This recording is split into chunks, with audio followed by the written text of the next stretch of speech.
자, 오늘 주제는 이름 저는 랑시에르입니다. 랑시에르. 어쩌다 보니까 지금 제가 랑시에르 전도사처럼 되어버렸는데, 제 전공이 랑시에르하고 환상적이네요.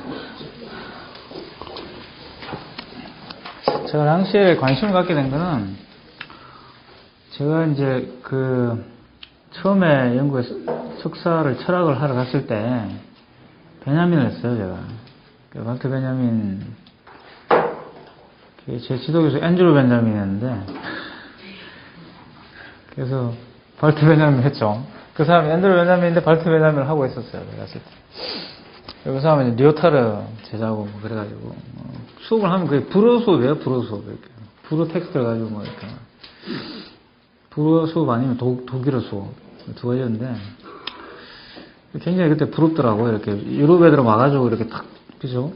요즘에 책이 있으면 이렇게 영역본이 없으면 이렇게 우리 같은 경우는 진짜 이렇게 사전 뒤져가지고 막 한 페이지 읽는데 하루 종일 막 그랬단 말이에요. 근데 걔들은 와서 막 술술 읽으니까 최소한 이 서양에서 인문학을 한다 그러면요 한 2개국어 정도는 해요. 기본적으로. 라틴어는 뭐 그냥 한자니까 기본적으로 하고, 그러니까 뭐 독일어, 프랑스는 해야지 이제 뭐 좀 되는 그런 분위기가 좀 있죠. 물론 그거는 영국이 가지고 있는 엘리트주의가 있어서 그래요. 그게 이제 미국하고 약간 다른 점이고, 미국은 거기에 비하면 굉장히 뭐라 해야 될까, 이렇게 파퓰러한 나라죠. 대중적인 인민적인 나라라고 부를 수 있는. 우리 자꾸 대중으로 번역하긴 하는데 대중이자 곧 인민이고 인민대중이니까 구체적이지 않은 대중은 없어요. 좀 조만간 이제 하겠지만, 항상 대중이라고 우리 부르는 존재들은 항상 이렇게 어딘가에 고정이 되어 있습니다. 그죠? 묶여 있죠. 그죠? 나라에 묶여 있든지 뭐 사회에 묶여 있든지 가족에 묶여 있든지 묶여야 되게 되는데, 그런 이제 뭐야 대중들에 대한 어떤 그런 서비스 정신이 뛰어난 데가 미국이라고 보시면 돼. 그런 나라예요. 그래서 나오면 책을 다 번역하고 그죠. 영국은 이제 그게 없어요. 별로 꼭 번역을 해야 한다 이런 생각이 별로 없고, 굉장히 이렇게 옛날 우리 이렇게 철학가에 계시는 선생님들 같은 그런 분들이 좀 많죠. 옥스퍼드 케임브리지 가면 평생 동안 책 한 권 내고 이렇게 그냥 학자로서 이렇게 뭐 그것도 일장일단이 있는데, 제가 볼 때는 그러니까 톨킨은 이제 논문 안 쓰고 이제 소설 쓴 거 아니에요. 그러니까 그죠? 여러분 잘 아는 J.R. 톨킨이 사실 조이스하고 같은 세대 사람이에요. 그 사람이. 제가 예전에 구상했던 논문 중에 하나가 왜 톨킨은 율리시스를 쓰지 않았을까, 그게 제 걱정이었는데 저는 톨킨이 민족주의자였다고 저는 생각하거든요, 개인적으로. 조이스는 사실 그렇지 않아요. 조이스는 아이리시 사람이잖아요. 이 사람 아일랜드잖아요. 아일랜드 사람. 이 사람이 어떻게 보면 그 당시 최첨단의 미학을 조이스가 구현하고, 그죠? 영국에 살던 어떻게 보면 19세기 가장 강력했던 19세기, 18세기, 20세기에서 가장 어떤 모더니즘의 최첨단을 살렸던 나라에서는 뭡니까, 이렇게 판타지가 나오는 거예요. 그래서 이 재밌잖아, 이런 건 컬처럴 스터디 안 하면 몰라요, 이거. 어? 앉아가지고 백날 이렇게 이렇게 로드 오브 링스를 열심히 읽어봤자 이런 게 안 나옵니다. 그러니까 뭐 거기에 나오는 그거 가지고 게임 캐릭터를 열심히 만들어봤자 사실은 기존에 있는 것을 반복해서 만들 수는 있겠지만, 제가 생각할 때는 새로운 걸 만들 수는 없어요. 그래서 그런 과정에서 제가 이제 베냐민을 읽었는데, 제가 그때 가서 발견했던 베냐민 굉장히 놀라운 베냐민이었죠. 제가 알지 못했던 베냐민. 왜냐면 저한테 발트 베냐민은 그냥 프랑크푸르트의 말단을 적시고 있는 거죠. 이상한 철학자였어요. 그냥 이렇게 수정주의자, 이렇게 그 당시에 수정주의자라면 안 봐도 되는 철학자니까. 학원 갔어, 이런 거 수정주의자라면 끝이에요. 그냥 볼 필요 없어요. 그러니까. 근데 거기에 갔을 때 제가 이제 막시스트라고 알고 있었는데, 수정주의 막시스트 정도로 알고 있던 사람인데 전혀 아니었더라고요. 오히려 낭만주의에 굉장히 탁월한 학자였고, 이른바 이제 문학 비평에서 굉장히 놀라운 이론을 제시했던 그런 사람이었어요. 그때 베냐민이 가장 핵심적인 테제가 뭐였냐 그러면 미학과 정치였죠. 정확하게 말하면. 근데 이 문제를 굉장히 사실 베냐민이 또 완전히 해결을 못했었는데, 이 문제를 내가 볼 때는 굉장히 멋지게 해결한 사람이 랑시에르라는 생각이 굉장히 들고, 그런 면에서. 그래서 이제 그런 면에서 우리가 이제 칸트와 랑시에르를 많이 연결시킬 수가 있는데요. 왜냐하면 랑쉘은 기본적으로 칸트의 판단력 비판을 가지고서 이렇게 이제 하는, 그렇다고 해서 랑쉘이 칸트 이하는 아닌 것 같아요. 랑쉘이 칸티아니냐 이렇게 말할 수는 없다는 생각이 들고, 그래서 칸트에서 왜 출발하냐면 칸트가 그것을 최초로 이야기했기 때문에 칸트에 출발하는 거죠. 칸트에 출발하는 거지. 마치 이제 락강이 칸트에서 출발해서 사드로, 락강이 칸트에 대해 이야기하는데 칸티아닌 건 아니잖아요, 그러니까. 그래서 그런 문제인데, 우리가 알고 있는 많은 근대적인 어떤 그런 개념이라든가 관념이라든가 이런 게 사실 칸트에서 많이 출발을 해요, 그러니까 기본적으로. 출발하고 이제 헤겔은 용감하게 그냥 이렇게 버리죠. 칸트를 버리고 이제 스피노자에서 출발을 하는 건데.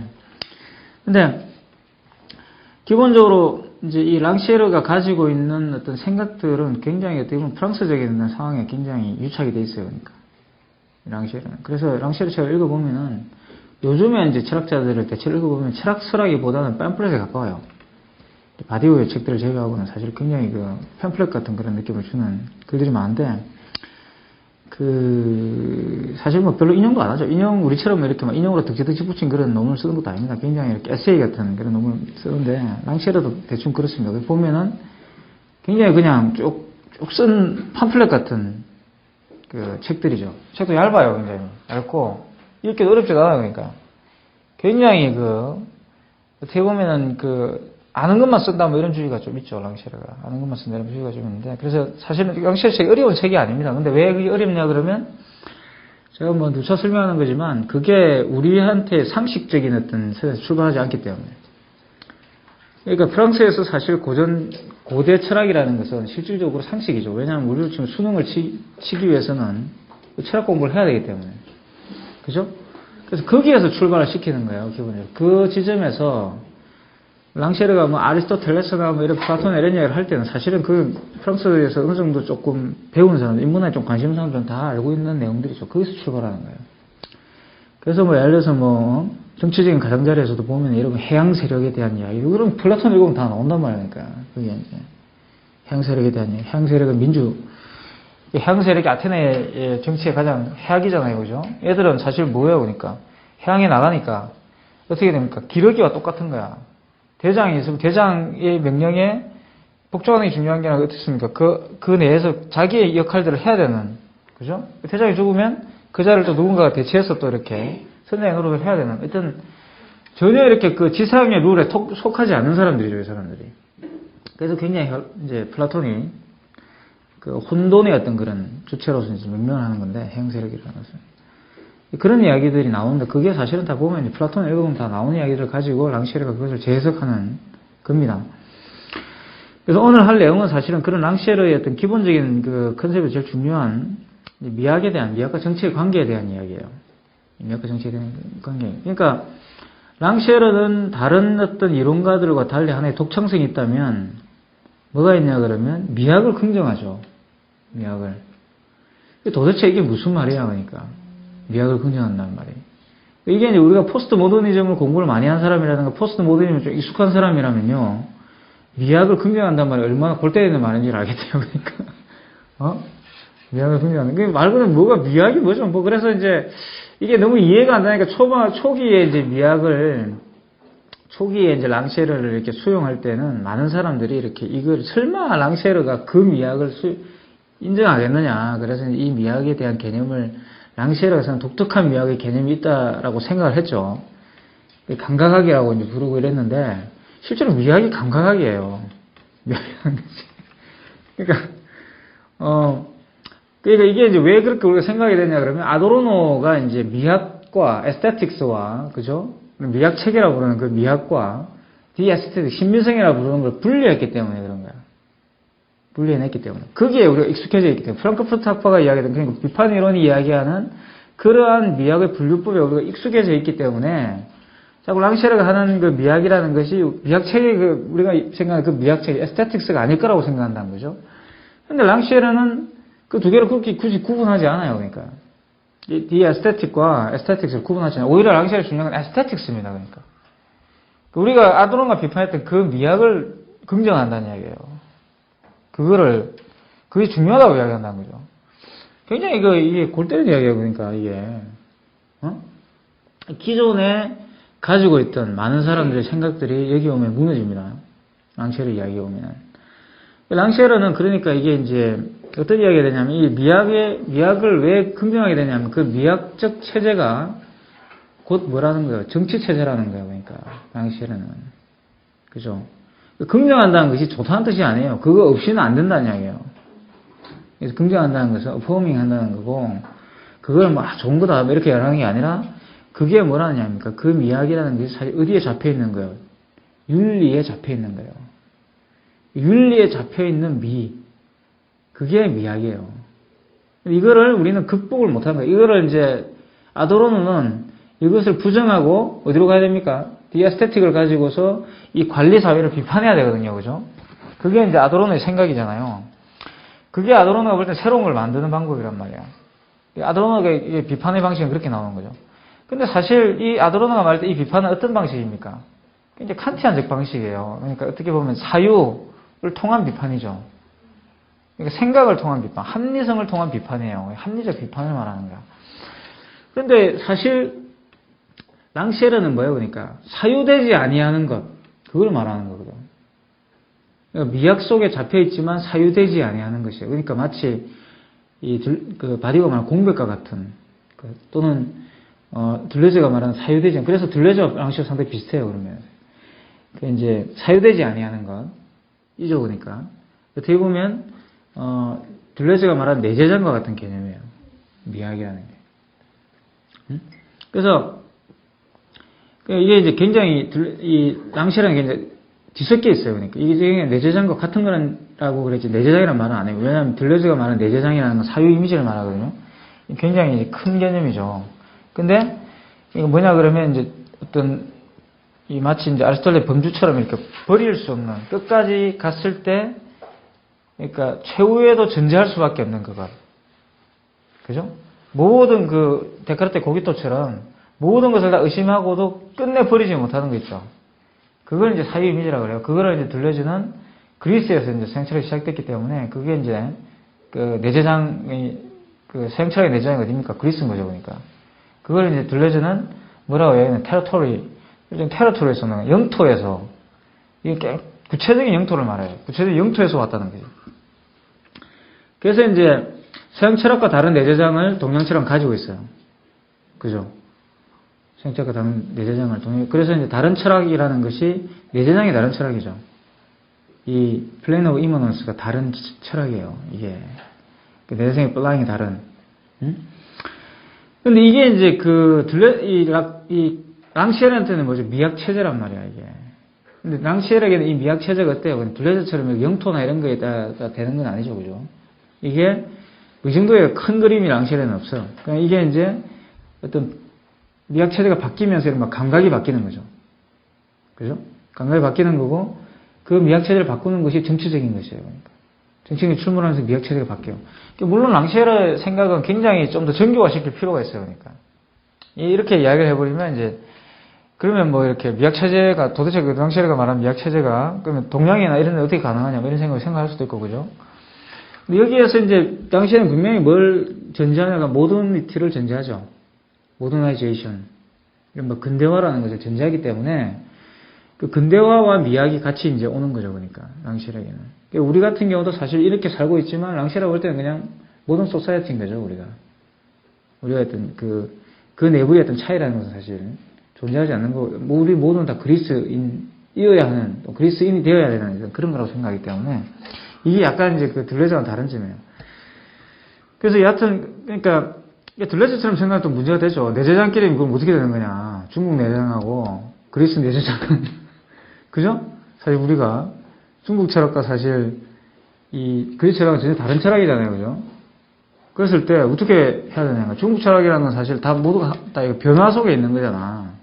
변화 속에 하나고 다 변화 속에 있는 거죠, 그죠? 근데 그리스는 그렇지 않잖아요. 실체가 있는 거잖아, 한 개씩 있어가지고 아이가 어른이 되는 것도 뭐죠? 그 동양 사람들은 잘한다라고 생각할 거 아니에요. 똑같은 사람이 자랐다라고 생각할 거 아니에요. 속성이 변했다고 생각하지. 잠깐만 그 안에 있는 사람이 변했다라고 생각하죠, 그죠? 변화했다고 생각한다면 그리스 사람들은 그렇게 생각하지 않아요. 그러니까 속성을 가지게 됐다라고 생각한단 말이에요. 그러니까 A에서 B로 이동했다고 생각하죠. 시간에 따라서. 전혀 다른 개념이란 말이에요, 이 개념 자체가. 서양철학하고 동양철학. 이것이 어떻게 그럼 소통되느냐? 이거는 뭐 전혀 다른 거냐? 그럼 어떻게 관계되냐? 이런 문제를 또 제기할 수밖에 없게 되는데. 여하튼 양치로 다시 돌아가서 이야기하면 랑셰라는 어떻든 이 미학체제라는 것이 부정할 수 없는 근무이죠. 그죠? 이게 있어야지만 뭐가 되는 거예요? 정치적인 것이 나와요. 다시 말하면 인민이 있어야지 데모스가 가능한 거예요. 인민이 따로 있고 데모스가 따로 있는 게 아니라 이 인민이 데모스가 됩니다. 이 데모스는 뭐냐 그러면 실체가 없어요. 그러니까 데모스라는 게. 데모스라는 게 뭐냐 그러면 뭐 인양 구는 거죠. 인민이 나와가지고 개인들이 나와가지고 자기가 인민을 대표하는 것처럼 굴 때 자기의 주장이 마치 아무나의 어떤 이해관계를 대변하는 것처럼 이야기할 때 그때 데모스가 출몰 하는 거예요. 그러니까 데모스는 항상 인민 속에 감춰져 있는 거예요. 그죠? 그러니까 2008년 촛불에서 보면은 그 사람들이 뭐예요? 데모스인 거죠. 그죠? 데모스가 거기 와 있지만 그 데모스라는 게 뭐예요? 그러니까 뭐 다중이나 이런 것처럼 구체적 실체가 있는 게 아니란 말이에요. 그러니까 그게 집으로 돌아가면 다 인민이 되는 거죠. 그냥 다시 돌아가 버리는 거지 그게. 그죠? 그러니까 거기에서 중요한 어떤 측면들이 제가 볼 때는 이제 그 데모스가 만들어지는 그것은 어떻게 보면은 일종의 그 계기가 있어요. 만들어지는 거지 그게. 데모스 자체는. 근데 그 랑셰는 그게 중요한 게 미학적 차원이 획득되는 그게 더 중요한 거예요. 그러니까 데모스가 중요한 게 아니라 데모스라는 그 존재론이 중요한 게 아니죠. 그죠? 그 데모스는 정확하면 또 존재론도 아니잖아요. 그죠? 좀 미학적인 어떤 주체이기 때문에. 그래서, 기본적으로, 랑셰르가 이야기할 때 이 미학적 차원을 우리가 잘 이해를 해야 한다는 겁니다. 미학적 차원을. 그래서, 이 개념을 랑셰르가 가져오는 게 어디서 가져오냐 그러면 바로 이제 칸트에서 가져오는데 판단력 비판해 보면 궁전에 관련된 그 이야기가 나오죠. 판단이라는 것은 이 칸트에게는 뭡니까? 기본적으로 규범을 가지고서 우리가 이렇게 뭡니까? 어떤 것을 판단하는 거예요. 그러니까 어떤 것을 이렇게 평가하는 걸 말해요. 이거는 그 인지와 이렇게 그 사이의 능력 중에서도 어떤 중간 정도에 와 있는 능력이죠. 그러니까 순수 이성과 실천 이성 중간쯤에 와 있는 그게 판단이에요. 그러니까 우리가 그런 이성적 사유를 하기 전에 어떤 그런 전제되어 있는 것들, 그런 것들을 판단인데, 여기 보면 궁전에 대한 어떤 미학적 판단을 언급하는 대목이 나와요, 여기 보면. 그러니까 이제, 판단을 칸트는 세 가지 정도로 나누죠. 감각적 판단. 이게는 말 그대로 그냥 보면서, 정말 아름답네라고 생각하는, 모든 사람이 다 갖고 있는 판단이죠. 그 다음에 윤리적 판단이 있어요. 이게 여기까지가 보통 이제 사람들이 가능 판단이라고 이제 칸트는 이야기합니다. 보통 이제 가면은 좋고 나쁘고로 판단하죠. 보면서. 나는 참 이 소녀시대가 좋아. 무슨 소녀시대가 좋냐, 티아라 들어줘. 이렇게 이야기하는 것들이 윤리적 판단이에요. 대중들은 대충 이걸 가지고 이제 싸우고 있죠, 그죠? 인터넷에 가보면 이걸 가지고 막 싸웁니다. 그러니까 이게 팬클럽들이 갖고 있는 판단. 근데 이 둘을 초월한 순수 미학적 판단이라는 게 있죠. 순수 미학적 판단이라는 게. 그게 뭡니까, 바로. 이게 미학적 차원이에요. 랑셰르가 볼 때는. 그래서 이 기본적으로 감각적 판단과 윤리적 판단은 위계적이라고 이제 이야기를 하는데, 그럼 칸트가 이제 그것을 위계적이라고 봅니다. 왜 위계적이냐 그러면 기본적으로 아주 이 판단이 잘 되는 사람과 못 되는 사람이 있죠. 훈련이 잘 되는 사람도 이걸 잘할 거 아니에요. 이게 이른바 이제 우리가 생각하는 훌륭한 비평가죠, 그죠? 그죠? 문화 비평가가 아니고 일반적인 어떤 장르 비평가들. 우리가 이야기하는 음악 비평가든, 문학 비평가든, 미술 비평가든 이런 사람들이 다 뭐예요? 어떤 작품을 식별하고 그 작품에 따라서 어떤 가치 판단을 하는 사람들. 이런 사람들이에요. 장르 비평가들. 근데 이런 비판을 넘어서, 이런 판단을 넘어선 어떤 그런 게 뭡니까? 바로 순수 미학적 판단이에요. 이것을 칸트는 무관심한 판단, indifferent라고 부릅니다. 그러니까. 이것이 바로 무관심한 판단이에요. 이게 뭘까요, 그러니까? 기본적으로 감각적 판단이라는 것은 모두가 동일하죠. 예를 들어서 타지마할을 보면, 정말 아름답다 생각하죠. 그죠? 경주에 가가지고 석굴을 보면 다른 것도 생각해요. 누가 와도 인도네시아에서 오든, 그죠? 독일에서 오든, 미국에서 오든 보면 다 아름답다 그럽니다. 그걸 보고 이렇게, 이거 뭐야, 이렇게 생각하는 사람은 없어요. 그러니까. 일단 다 받아들인다는 거야. 그냥 기본적으로 이게 그런데, 그 다음이 이제 뭐냐 그러면, 욕망에 따라서 이제 판단하는 게 바로 윤리적 판단이에요. 욕망. 이때 칸트가 뭐냐면 욕망에는 쾌락이죠. 쾌와 불쾌를 나누는 거야. 그죠? 내가 뭔가를 맛있는 걸 먹고 싶다 이럴 때 그런 판단. 어떤 것이 맛있다, 맛이 없다고 판단하는 거. 이 판단입니다. 자, 이게 좋은 것이 나쁜 것인지를 분별하게 돼요. 그 좋은 게 나쁜 게 이제 칸트가 볼 때 어떻습니까? 쾌와 불쾌에 따라 나뉘는 거지. 이게 인간의 가장 기본적인 인간 동물로서 갖는 가장 기본적인 거잖아. 그죠? 우리나라는 사실 아직까지 인간 동물의 가치가 굉장히 중요하잖아요. 쓸데없는 짓 하면, 이상한 짓 하면은 쓸데없다고 그러지. 과잉된 행동을 하면 쓸데없다고 그러잖아요. 근데 그걸 어디서 풀어요? 술 마시면서 풀잖아, 그러니까. 근데 요즘 그러지도 않지, 그죠? 요즘은. 옛날에 어떤 시인을 만났는데 그 시인이 그러더라고. 요즘에 시가 왜 안 되는 줄 알아? 술을 안 마셔서 그래, 이러더라고. 반대의 경우지. 어? 술을 마실 필요가 없는 거죠. 왜? 시가 필요 없으니까. 그죠? 그러니까, 영국에 가보면은, 지금 가보면 이렇게 가보시면 펭귄에서 나온 게 있죠. 지하철에서 읽는 시 100편, 이렇게 있어요. 이런 게 나오는 순간 시는 끝나는 거야. 쉽게 말하면.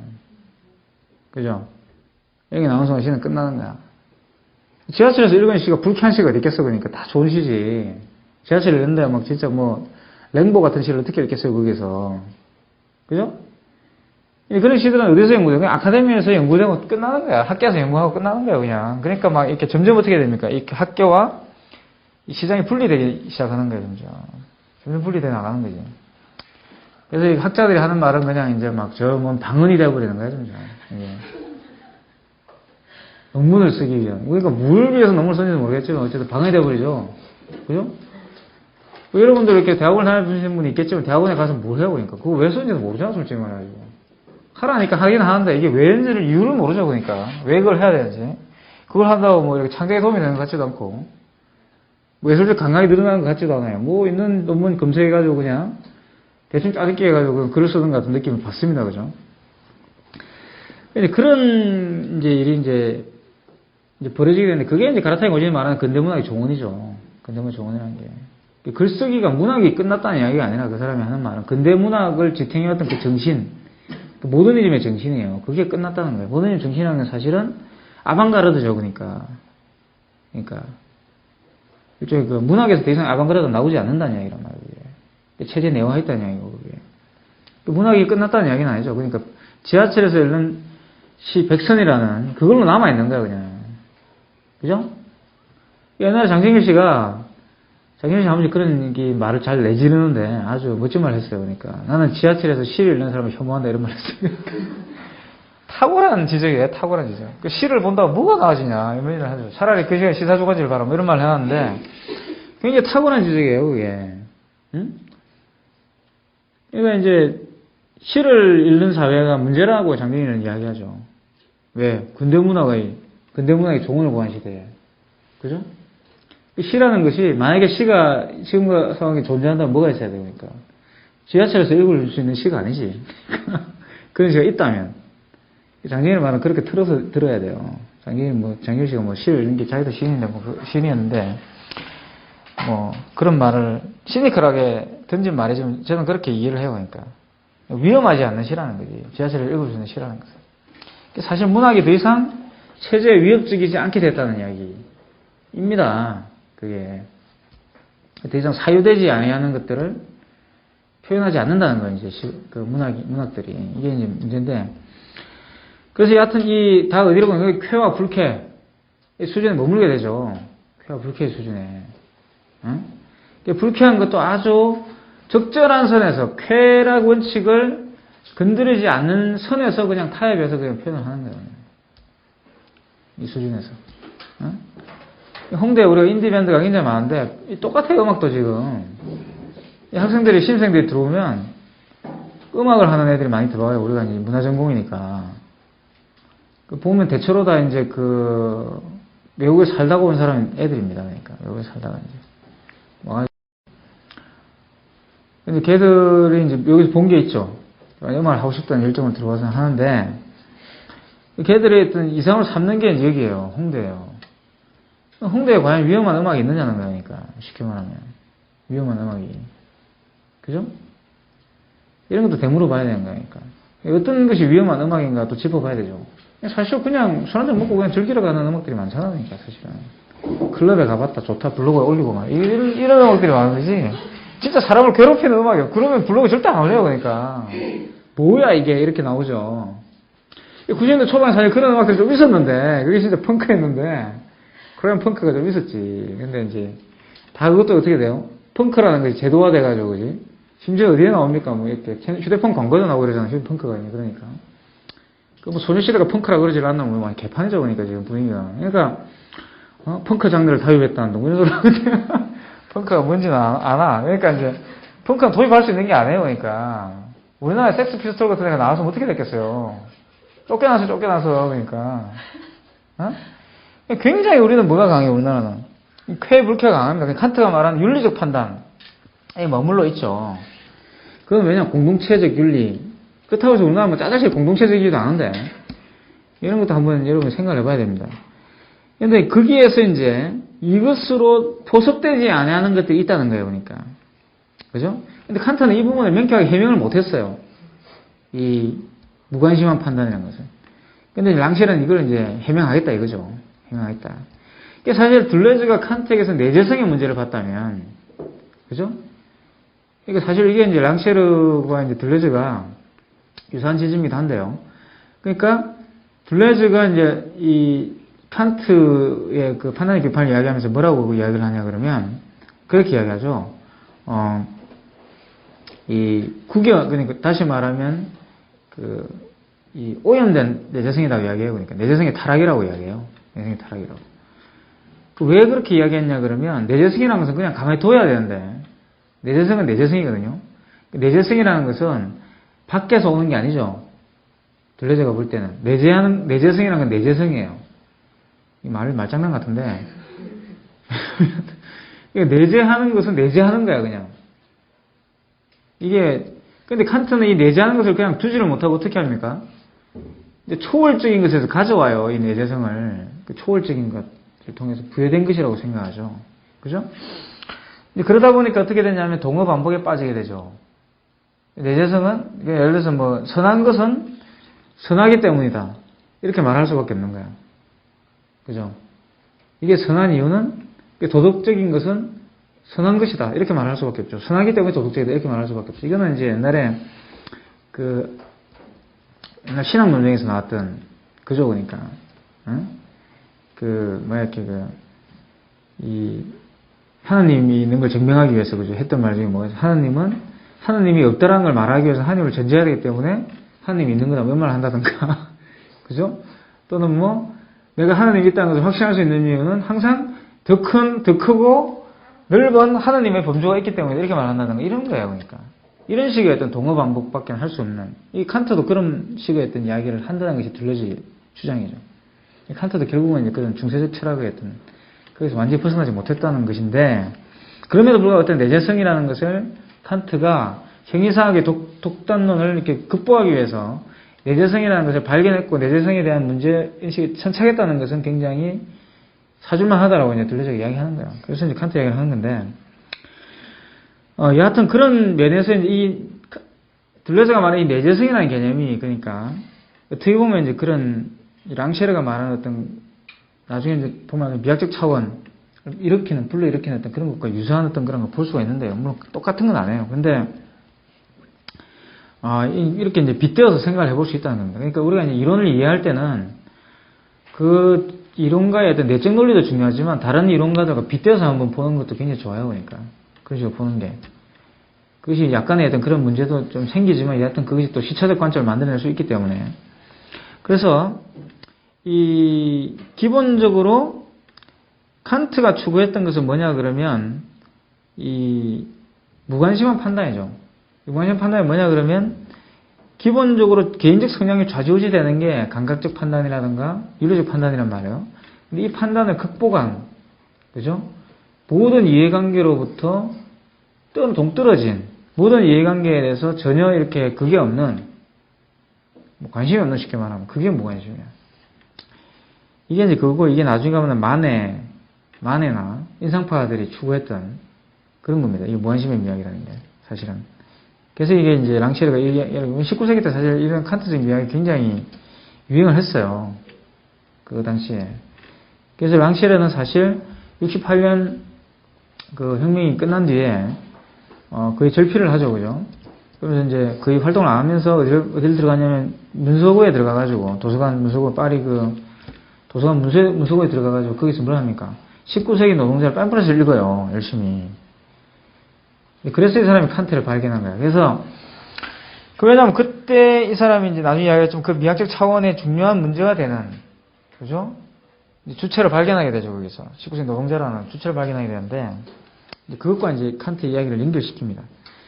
그래서, 기본적으로, 이, 랑시에르는 칸트 개념에 주목을 해가지고, 그러니까 칸트는 왜냐하면 미와 순고에 대한 판단이 주관적이면서도 보편적이다. 이런 어떤 양면성을 어떤 이야기를 하는 건데, 그 보편성이라는 게 어떻게 획득될 수 있냐 그러면 바로 무관심한 판단을 통해서 될 수 있다고 이야기하는 거거든요. 그래서 이제 랑시에르 여기에 주목해가지고, 이 감각적인 차원과 윤리적 차원을 공존시키는 미학적 차원이라는 이론을 만들어요. 그게 랑시에르가 그 책에서 적어놓은 그 내용이에요, 그러니까. 그 가장 중요한 랑시에르가 미학과 정치를 만드는, 그러니까 칸트의 그 바탕을 두되 칸트를 넘어가는 어떤 그런 측면들을 갖게 되는 건데, 이 미학적 차원이 뭐냐 그러면 바로 감각적인 것과 뭡니까 이렇게 그 윤리적 차원이라는 것은 실질적으로 뭐예요? 차별이라는 걸 전제하게 돼 있죠. 차별. 그래서 이제 위계적이라고 그러는 거예요. 위계적. 차별이라는 게 뭐예요, 그러니까? 기본적으로 타워 팰리스에 사는 사람하고, 예? 저기 이렇게 뭐 어디 그냥 일반 주택에 사는 사람하고 뭐가 달라요, 그러니까? 다르죠. 감각과 쾌와 불쾌의 기준이 달라지죠. 그죠? 어떤 동네에 사느냐에 따라 달라진단 말이야. 어떤 동네에 사는 사람. 강남에 사는 강북에 사는 달라지고, 강북에서 어디 사느냐. 그죠? 이게 달라집니다. 이게 사실 틀린 말이 아니에요. 야, 너는 정말 의정부 사람 같다. 이렇게 물을 때는 틀린 말이 아니죠. 제가 옛날에 의정부 살 때 내보고 의정부 사람 같다 그랬어요. 그러니까, 왜 그럴까요, 그게? 제 학생 중에 의정부에서 온 애가 있는데, 딱 보고서만 나는 의정부라고 생각했어요. 너 의정부지? 맞다는 거야. 부대찌개 냄새가 나나요? 뭐 이런 건데. 의정부 다운 데가 딱 있어요, 가보면. 그게 뭐야? 차별이죠, 그러니까. 차별. 이게 참, 그러니까 이게 사람들이 재밌는, 그러니까 랑시에르는 이야기하는 거예요. 우리는 보통 우리가 그러잖아요. 야, 그런 사람을 그렇게 차별적으로 보면 안 돼. 이렇게 말을 하지만, 그거는 볼롱빼야, 그냥. 그거는 그렇게 하면 안 되라는 결론이죠. 그건 이제 칸트는 뭘로 봅니까? 그거를 윤리로 본단 말이에요. 도덕으로 보잖아요, 그거를. 근데 왜 그렇게 해야 되냐 그러면 그러면 사람은 착한 걸 추구하게 돼 있기 때문이라는 게 칸트의 대답이에요. 그러니까 그게 이유가 없어요, 그냥. 근데 랑시에르는 그렇게 설명 안 한단 말이에요. 무식하게 설명 안 하죠. 그러니까 그것이 반드시 뭐예요? 그런 차별들이 뭘 하는 게 있어요? 억압하는 게 있어요. 그러니까 억압하는 게. 여기서 이제 랑시에르가 정신분석학적이란 말이에요. 모든 바디오든 랑시에르는 사실 정신분석학적인 어떤 그게 있어요. 그러니까 기본적인 프레임이. 이걸 이렇게 설명하는 거지. 랑시에르는 칸트처럼 그렇게 설명하는 게 아니라, 칸트는 뭐죠? 기본적으로 그러니까 그런 면에서는 둘레자하고 유사하다는 거예요, 랑시에르는. 그러니까 칸트가 어떻게 보면 그 내재성을 어디다 구겨 넣어요, 그러니까 선언적 주체에다 구겨 넣는단 말이야. 그 착한 주체에다가. 선언적 주체는 왜 착합니까? 착하니까. 그렇게 태어났으니까 이렇게 이야기할 수밖에 없단 말이에요, 그러니까. 근데 그것이 바로 이제 둘레자가 비판했던 건데. 뭐 랑시에르도 마찬가지인 거죠. 그 부분 동의하지 않죠, 그죠? 왜 그걸 랑시에르는 뭐라고 공동체적 윤리다, 그 치안이라고 이야기한단 말이에요. 그 선음성이라고 부르는 것들이. 훨씬 들레즈보다 랑시에르는 어때요? 이걸 정치적으로 해석하려고 그래. 들레즈는 어떻게 보면 참 비정치적으로 보여, 그지? 그래서 이제 프랑스 막시스트들이 그랬다잖아요. 그러니까 푸코보다 들레즈는 정치적이 앙하라고 생각했다는 거야, 많은 사람들이. 이걸 뒤집어 버리는 게 이제 네그리 같은 사람이 나와가지고 이제 뒤집어 버린단 말이에요. 와가지고 막 이렇게 둘레즈를 이제 정치적으로. 왜 둘레즈가 정치적으로 보이지 않냐면 자꾸 이렇게 버추어를 강조하니까. 버추어를. 그죠? 그러니까 액츄얼을 이제 강조하고 나오는 거야. 근데 사실 이제 지금 둘레즈 연구에서 핵심적인 건 이 버추얼리티와 정치를 연결하는 거예요. 저도 저렇게 관심 있는 게 이 부분이고요. 이 부분인데 이게 뭐하고 관계가 있냐면 주체화와 관계가 있거든요. 주체화와. 여러분 이제 사실 저는 이렇게 이 락강을 칸트적인 관점에서 보면 안 되고 스피노자적 관점에서 봐야 된다고 제가 말 많이 하는데, 왜냐 그러면 이게 이런 부분에서 그런 거야. 저는 둘레즈가, 그러니까 이제 락강 공부한 역광을 이제 공부하는 분들이 이제 둘레즈와 락강을 대립적으로 많이 봐요, 그죠? 저는 근데 굉장히 유사한 점이 많다고 생각하는 사람이거든요. 둘레즈하고 이렇게 락강이. 물론 굉장히 대립적인 측면이 있죠. 대립적인 측면이. 하지만 어떤 특정 부분을 떼놓고 봤을 때는 굉장히 유사한 측면에서 이런 부분이 그래요, 그러니까 사실 바디오가 이 부분을 굉장히 잘 보는 거예요, 그러니까 사실 주체는 뭐죠? 주체로서 존재할 수가 없어요. 주체로 존재할 수 없어요, 그러니까 비잉이라는 것은 바디오한테 뭡니까? 보이드죠, 그러니까 비대, 공백이에요, 공백. 둘레즈도 그 이야기를 한단 말이에요. 그 버추어라는 게 사실은 뭡니까? 공백이죠. 이마넌스라고 부르는 것들이 공백을 말하는 거예요. 그러니까 이 상징계가 오면은 거기 실제계가 생기는데, 이 실제계는 그죠? 이 실제계 속에 진짜 주체가 있는 거예요, 그죠? 근데 이 실제계라는 것은 실체가 없는 거예요, 그러니까 고정되어 있는 게 아니에요, 이게.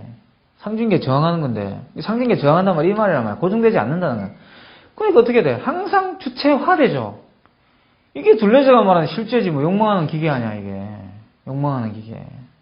욕망하는 기계란 말이에요, 이게. 욕망하는 기계. 그러니까 becoming이야. 그러니까 이 becoming이 어떻게 가능한지를 설명하는 게 락강 이론이에요. 헤겔이나 니체나 이런 사람들 이걸 설명을 못했지. 그냥 주어진 거였잖아, 그냥 주어진 거. 그죠? 본능이고 그럼 그렇게 주어진 것이었지. 그것을 설명하지 못했단 말이에요. 근데 이거를 락강이 설명하죠. 합리적으로 이 부분을. 그죠? 언어적 모델을 사용해서, 물론 이 사람이 언어학적으로 이걸 설명하고 있는 게 아니에요. 언어적 모델을 쓸 뿐이에요. 언어라는 것을 가지고 설명을 하는 것 뿐이지. 그래서 이게 아주 중요한 어떤 철학적인 어떤 전환이라는 이야기예요, 그러니까. 왜? 이게 바로 뭐로 옵니까? 새로운 윤리학을 정치하는 방향으로 오게 된단 말이에요, 그러니까. 새로운 윤리로. 그러니까 사실 엄밀히 말하면, 랑시엘의 미학적 차원이라는 것은 바디오가 말하는 윤리예요, 이게. 락강이 말하는 윤리죠. 그러니까, 랑시엘은 여기서 포커스를 어디에 두느냐에 달라지는 거예요, 그러니까. 사실, 락강한테 윤리라는 것은, 주체라는 것이 앞에서 이야기했지만, 허상이라고 이야기했잖아요, 그죠? 주체라는 것은 정상처럼 오는 것이지, 정상이죠, 주체라는 것이. 그러니까 그 고정되어 있는 것들, 주체들은 다 정상들이에요. 근데 락강은 이게 중요한 게 아니죠. 뭐가 중요하다고 해서요? 이 주체화되는 그 과정이 중요하단 말이에요, 주체화되는. 이게 알츠세가 말하는 과정이란 과정. 그죠? 이 사르트르가 말하는 일종의 그 인게이지먼트란 말이에요, 이게. 사르트르가 말하는. 사르트르도 주체로 허상이라 봐요, 그러니까. 허상이라고, 신기루라고 보고, 예?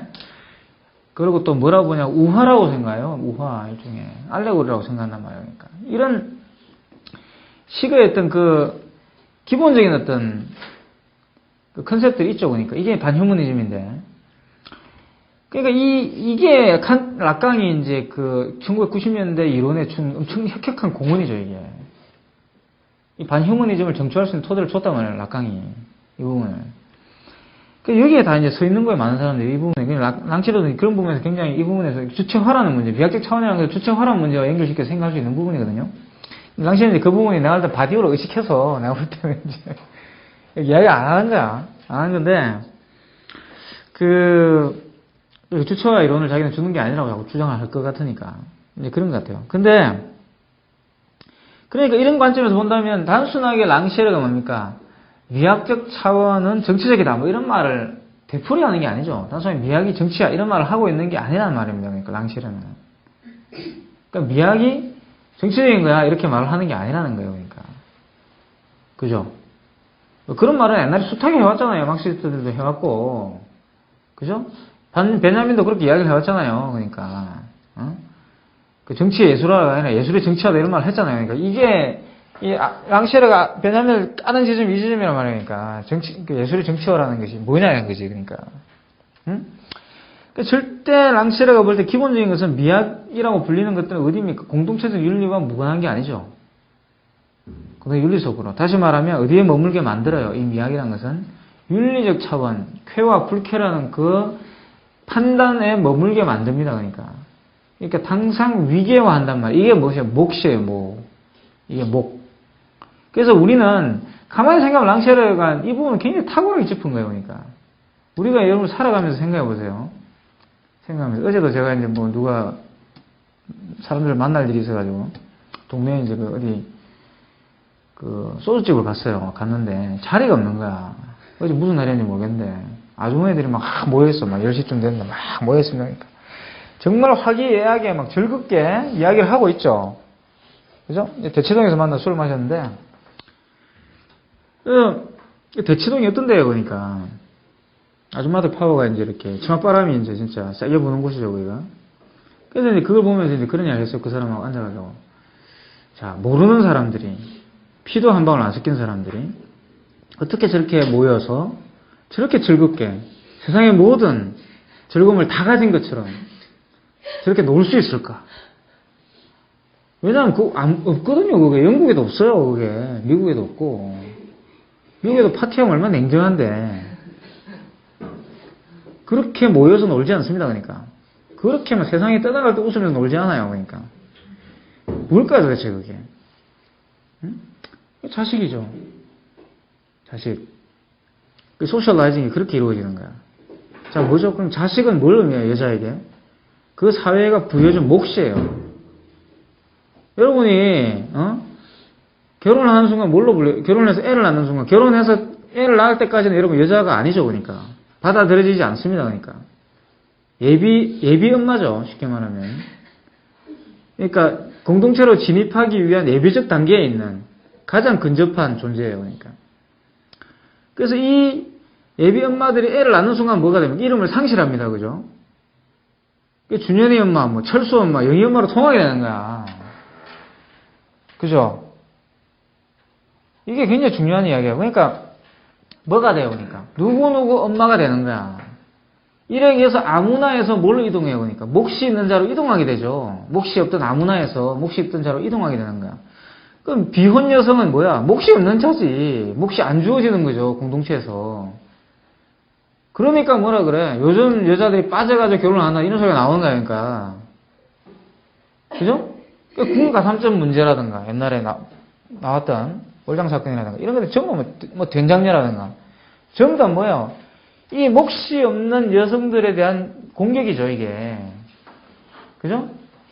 뭐, 옛날 개똥녀도 마찬가지. 만약에 그 여자 아주머니였으면 그런 일이 벌어지지 않죠, 그러니까. 개똥 아줌마는 없어요, 그러니까. 왜 개똥녀만 있다는 거야, 그러니까. 개똥남도 없어, 그지?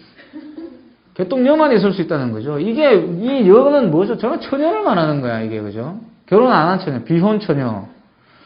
뭐, 비혼 처녀지, 비혼 처녀. 처녀는 비혼이죠, 항상. 그러니까 우리나라에서 근어물녀, 뭐 이런 것은 초식남과는 다른 개념이란 말이에요, 이게. 그죠? 일본에서는 근어물녀는 이렇게 초식남의 뭐죠? 대칭 개념이지만, 우리의 근어물녀는 비아냥이지, 초식남과 다른 개념이잖아. 커리어 워먼이 아니잖아요. 그러니까 초식남은 커리어 맨이잖아. 이 근어물녀 그러면 왠지 좀 이상하잖아요, 우리는 이렇게 뭔가 좀 떨어지는 거 같고, 그죠? 이런 느낌으로 씁니다, 근어물녀란 말을. 별로 이렇게 그렇게 상쾌하게 쓰질 않아요, 우리는. 그죠? 근데 이제, 일본 문화에서 맥락이 근어물녀 상대 그런 맥락이 아니거든요. 요즘 초식남보다 앞서가는 맥락이에요, 이게. 그러니까 근어물녀지. 근어물은 그래도 그거잖아. 동물성 단백질이잖아. 초식은 초식이잖아요, 초식. 이게 식물성 단백질이에요. 훨씬 더 나간단 말이에요, 이게. 근데 우리는 그렇지 않아요. 근어물녀가 뭔가 말라 비틀어진 느낌을 받는. 원래 그래서 근어물녀가 아니죠, 그죠? 이 근어물을 먹어서 이제 근어물녀인데. 주로 이제 오락생활, 근어물을 먹여서 맥주를 마신다든가 이런 걸 하기 때문에 굉장히 여자지만 어떻다는 거야. 굉장히 사회활동을 하고, 남자들 관심 없고 이런 걸 말하는 거거든. 결혼할 생각 없고. 이런 사람은 굉장히 독립적인 여성을 나타내는 거예요, 근어물. 근데 우리나라에 근어물녀가 오면 그런 뜻이 아니는. 뭔가 이렇게 좀 무성적인 느낌을 주는. 그죠? 이런 걸 바뀌어버리는데. 자, 여기서 봐. 제가 말하는 바로 이런 누구누구 엄마, 바로 여성이 그 공동체에서 자신의 몫을 주장할 수 있는 건 뭐죠? 애를 낳는 거예요, 그러니까. 쉽게 말하면 애를 낳는 거. 그죠? 애를 낳는 겁니다. 그러니까. 애를 낳는 순간 어떻게 돼요? 거기에서 몫을 주장하게 되죠. 그래, 예전에 2008년 촛불 때 유모차 부대가 왜 나옵니까, 그러니까. 뭐예요? 몫을 주장하잖아요, 나와가지고. 그죠? 가장 용감했잖아요. 왜? 나는 이것을 하기 위해서 내가 이런 게 있는 거야, 이 엄마들은. 그죠? 그래서 어떻게 하면 애를 막 들이밀잖아, 청경들한테. 봐라! 이러면 이것은 너 것이다. 이것이 바로 뭐야? 나의 몫이라는 거지, 애들은. 사실 인질극과 비슷한 건데, 인질극이에요, 그게. 이게 뭐 나쁜 뜻의 인질극이 아니라 인질극이에요. 그냥 사회의 몫을 인질로 잡고 지금 시위를 하는 거 아니야. 사실은 이게 뭐죠? 내 것이면 내 게 아니죠. 그죠? 그러니까 최근에 요즘 나오는 그 신데렐라 언니 한번 보세요. 거기 이미숙이 그렇잖아. 굉장히 골 때려요. 이번에 방영대가 진짜 골 때리는 내용이에요. 그죠? 문건이 집을 나가겠다 그러니까 졸도하잖아. 그래서 졸도한테 쪼잖아, 그게. 쪼잖아. 그런 거란 말이야, 그런 거. 그게, 이 신데렐라 언니가 바로 그걸 보여주는 거예요. 여성의 여성의 몫을 보여주는 거예요, 그게. 재밌어. 우리나라 드라마 진짜 재밌어요, 보고 있으면. 그러니까, 그게 이제, 그러니까 그러한 것들이 바로 이제 이 랑시르가 말할 때 뭐야, 이제. 윤리적인 차별이죠. 그게 바로 몫을 부여하는 거예요. 그게 뭐야, 분할을 시키는 거예요, 그러니까. 딱 차별시키고, 이제 거기서 몫을 부여합니다. 문제는, 그래서 이런 건데요. 그러니까 몫이 없다는 것은 도대체 뭐냐, 그러면. 가난한 자가 몫이 없는, 이런 건 아니에요, 그러니까. 그죠? 제가 이야기했잖아. 비혼 여성 몫이 없다는 이야기야. 발언할 권리가 없죠. 그런데 나가가지고 그런 문제가 생기면 그래도 뭐 다른 데 가서 발언을 못한다, 아예 뭐 죽이고 산다 이런 뜻이 아니라 그 지점에 가서는 발언을 못한다는 거야. 공동체의 권리나 이런 걸 주장할 때 가면 어쨌든 비혼 여성은 어떻게 돼? 발언할 권리가 없잖아요. 그러니까 거기에 대해서 누구 엄마가 아니기 때문에.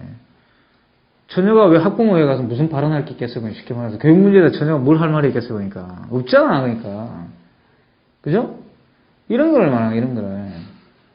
이런 게 이제 몫이고, 물론, 또 다른 몫을 가질 수 있는 이런 부분에 몫이 없죠. 몫이라는 게 이제 다양하단 말이야. 몫이 없는 자가 존재하는 게 아니라는 거예요. 그러니까. 그런 것들이 따로 존재하는 게 아니에요. 몫이 있는 자가 있고 몫이 없는 자가 따로 존재하는 게 아니라, 이런 것들이 몫이라는 것이 분할되지만 그 분할에 따라서 어떻게 됩니까? 다양하다는 거죠.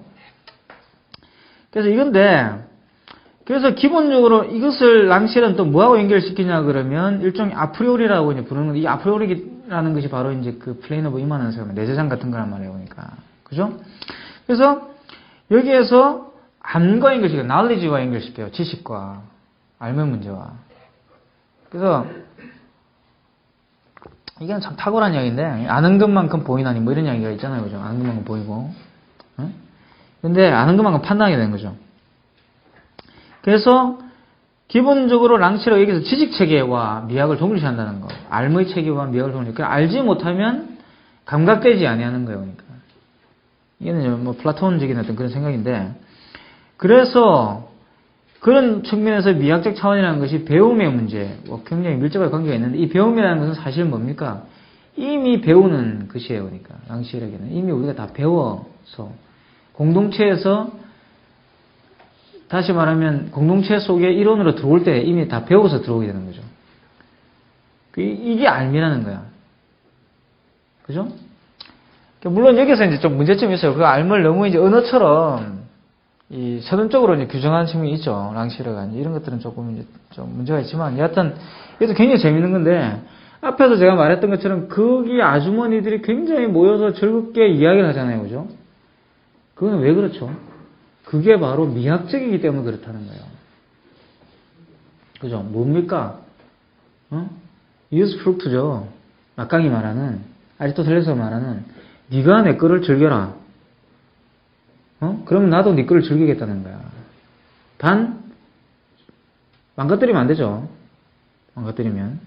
그게 근대의 법칙이란 말이야. 그러니까, 망가뜨리지 않는 한에서 남의 것을 빌려서 얼마나 쓸 수가 있어요. 그러니까, 거기에서 그 노는 것들은 뭐죠? 남의 것을 빌리는 행위예요. 남의 것을 빌리는 행위.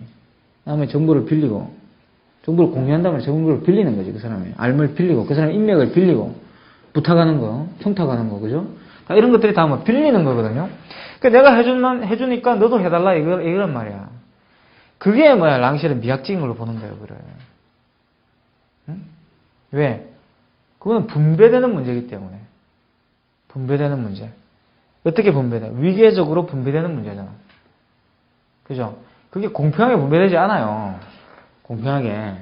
반드시 위계적으로 분배되죠. 왜 우리가 삼성이 이건희 회장을 왜 비판하죠? 왜 비판하죠? 제가 말하는 쾌락의 평등주의이기 때문에 비판하는 거 아니야. 어떻다는 거야? 독차지한 것처럼 보이잖아요, 그게. 그러면 이제 그 체제를 옹호하는 사람들 어때요? 원래 그런 거야, 세상이라는 것은. 이거잖아. 동물의 왕국을 말하면 이렇게 이야기하잖아. 그러니까. 사실 동물의 왕국은 공평하지. 동물의 왕국은. 이 동물의 왕국도 굉장히 재밌는 거예요. 왜 동물의 왕국이라고 우리가 번역을 했는지는 모르겠지만.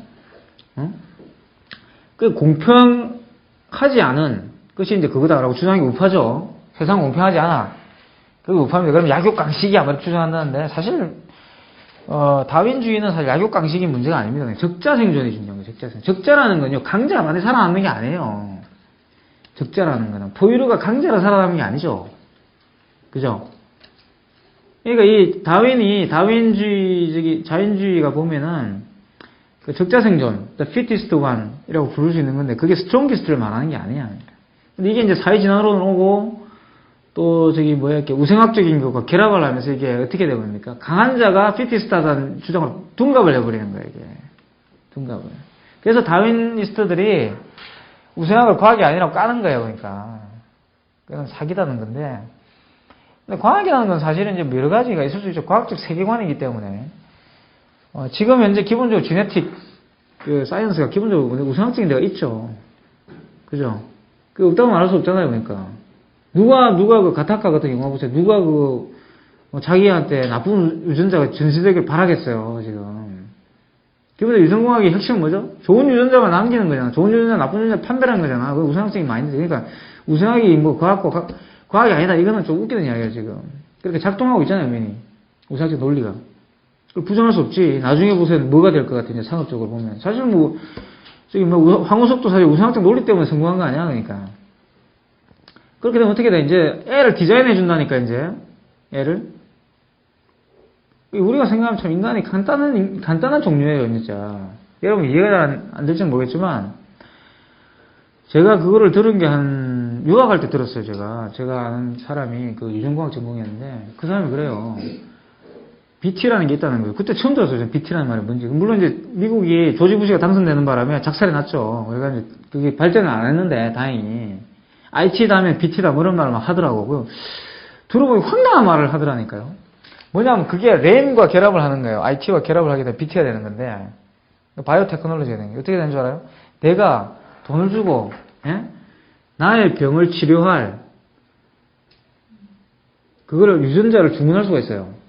여러분이 이렇게 사실 병이 생기는 게 유전자가 훼손돼서 생기는 거거든. 여러분이. 그래서 그 약이란 게 뭐냐면 거기 들어가서 그거를 보완해주는 역할을 하는 거예요. 그 유전자가 재생될 수 있도록 만들어준다든가 이런 거를 막. 재생이 안 되는 유전자도 있지만. 근데 그거를 유전공학을 어떻게 하면 직접 유전자를 투입하는 거야. 여러분이 이렇게 그 발암물질을 먹으면 왜 암이 생깁니까?